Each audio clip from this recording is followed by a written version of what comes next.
Hey everyone, it's me, Alex, once again, and today we're going to be doing a Nintendo Switch Online controller review. Now, this is going to be for the Nintendo 64. This was not something I got on Nintendo's website for $50 like I wanted. Unfortunately, I, bought it from a scalper. I just needed it because I'm going to explain why in a little bit. So, Nintendo 64 controller looks like this. It's a little strange looking if you've never seen an N64 controller in your life. Some of you may have not. Excuse my allergies. So it's got 3 prongs. One for the analog stick, one for the D-pad and L button, and you got your one for the A, B, and camera buttons and L. And then the back, we have a trigger button, so that's always cool. It's a digital, not analog, so I mean it's not like the Sega Saturn where that had analog triggers first. So that's kind of interesting, I guess. But Nintendo never really does analog, like, trigger buttons minus the GameCube. It's kind of strange. Anyway, so first off, the design. It's very unconventional. They want you to hold it like this mostly. And then like this. And you know what's weird? It actually works very well for a lot of games. Like Zelda Ocarina of Time, the Super Mario 64. Let me see, Star Fox 64. There's one game right here called Win-Back Covert Operations. I haven't tried, and also Sin and Punishment. Good game, by the way. I recommend playing that if you have the service, even though the service could use a lot of work. And Nintendo said they're going to improve it, so that's actually really good. Let's hope they actually do it, but we'll see. We'll see. So, what are the differences with this controller compared to the original? Now, of course, we have a size difference. This it took me a little while to realize that this is actually smaller than the original controller from '96. Like the buttons feel the same size and the thumbstick's the same size. So I don't really quite, that's kind of weird, but they just kind of cut off the fat and just kind of made it more, just smaller. It probably works better in the Japanese market, but for me personally, it's a little too small. Not small enough to be a game breaker. It's still completely usable, like 100%. It's just sometimes I am playing at some time, like now I have to put my finger up here all the time to rest it on the Z button, because before I used to be able to hold the whole, prong like this, but now I can't because my pinky is like kind of by itself underneath there. So it feels awkward to me. So sometimes I'll be playing and I'll hit Z and then Mario just fucking ground pounds while I'm in the air, and it's like, okay.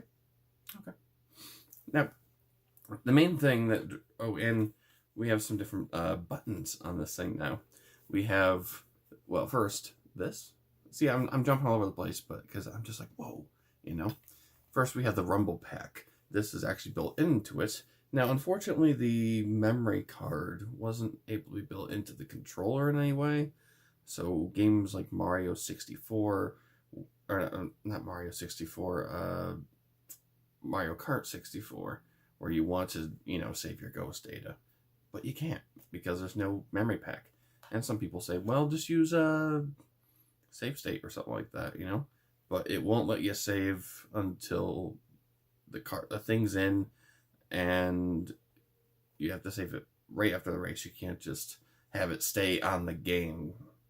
Then you can just reload save states. It doesn't work like that. So that's a little weird and unfortunate. But on the top, we have some new buttons. We have the share button over here, and then we have the sync button, and then we have, well, right here we have the controller light, which is nice, and we have a home button and a ZR button. The ZR button is just used to suspend the menu in the N64 games, so nothing crazy about that. So that's kind of nice, so you don't have to, use another controller just to suspend the menu. So that's pretty cool. Like I would have, like on the Wii U, for example, I would have a Nintendo 64 adapter for it. And every time I wanted to go to the, menu screen to change controls or, just save the game, whatever, that would not work. I had to get the gamepad. It was annoying. So, so this controller is really well made, in my opinion. In terms of a re-release, it feels exactly the same as the original, minus it being a little smaller. Like all the buttons feel the same, and the thumbstick.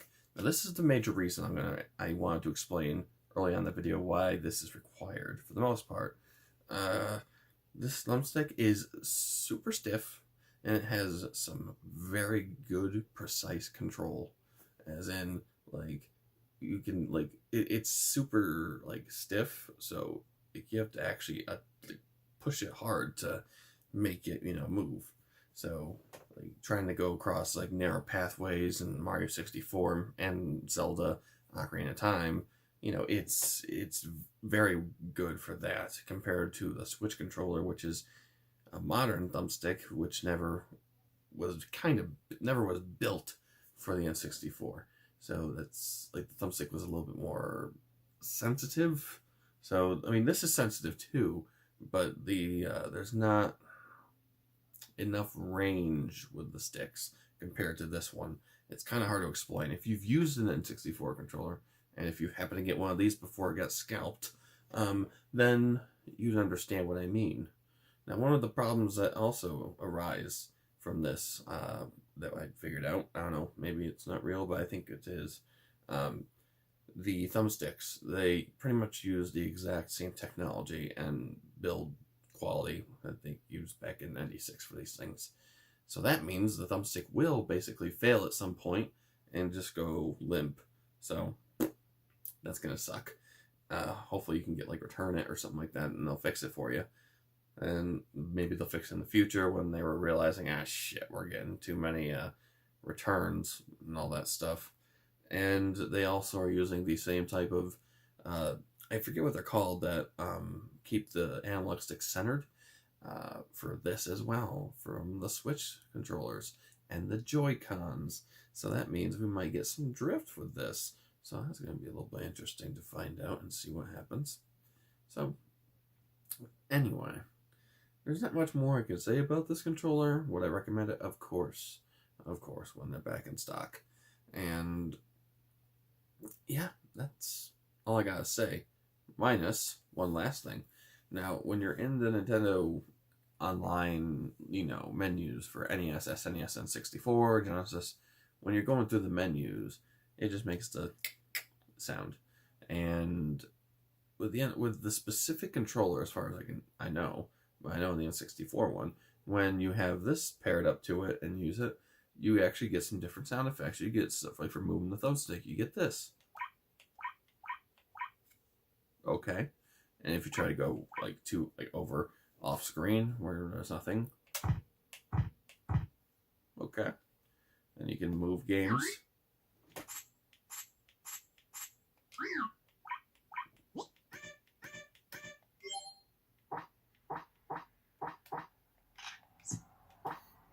Pretty cool stuff, just small stuff like that. But would I recommend it? I recommend it, but there's not enough games on N64's, the NSO, for N64 games, so it's not really something you want to get right now.